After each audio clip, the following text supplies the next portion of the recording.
One of the great things about SEO is that once you've climbed to the top, it doesn't have to cost you all that much to stay there.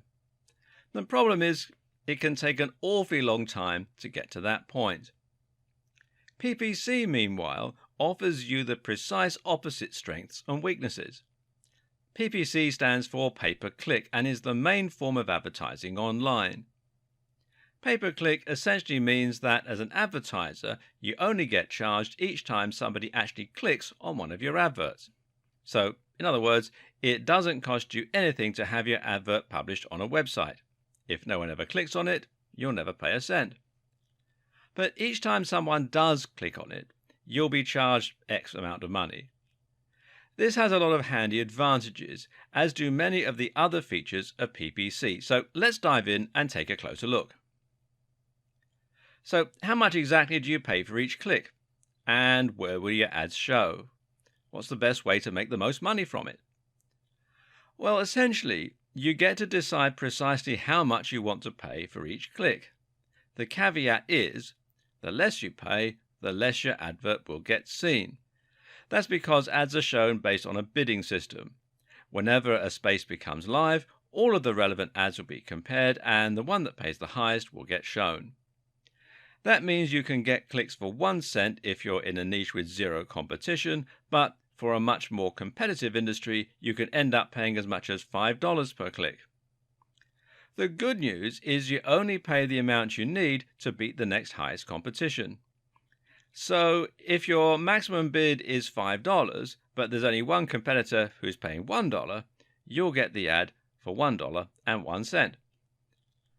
As well as setting how much you're willing to pay, which is known as your minimum bid, you can also set how much you're willing to pay per week or per month.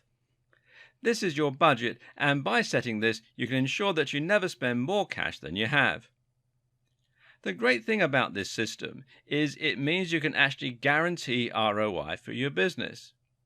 You do this by calculating how much it's going to cost you to bring each new visitor to your site, which will be equal to your CPC, or cost per click. You then look at your conversion rate, in other words, what percentage of new visitors become paying customers, and then you compare these numbers. So if 1 in every 100 visitors buys something from you, in other words, a 1% conversion rate, and your product earns you $50 per sale, that means each visitor is worth $50 divided by 100, or 50 cents. As long as you're paying less than that per click, you should earn profit from the campaign. This also means you'll need a daily budget of a certain amount in order to see daily returns. There is another great benefit to PPC advertising too.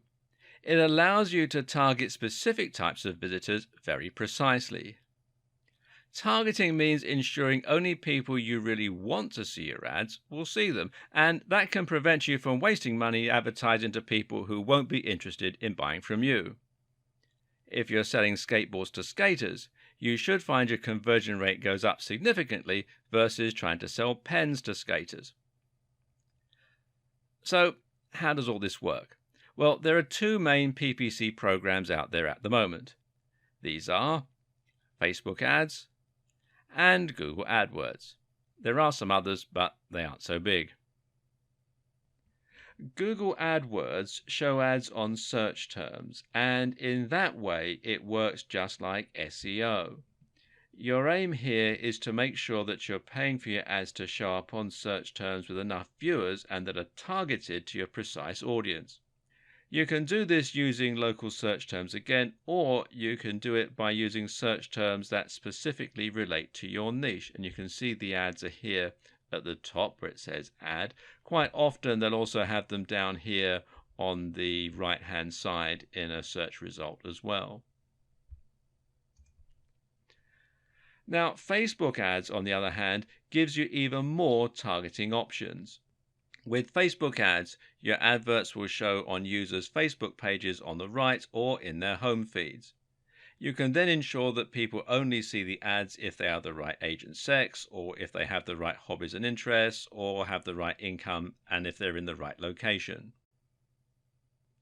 Google has the advantage of showing ads to people who are currently searching for services and products, whereas Facebook ads can be interruptive. You can even use Google AdWords as a way to test whether certain keywords are worth pursuing with your SEO.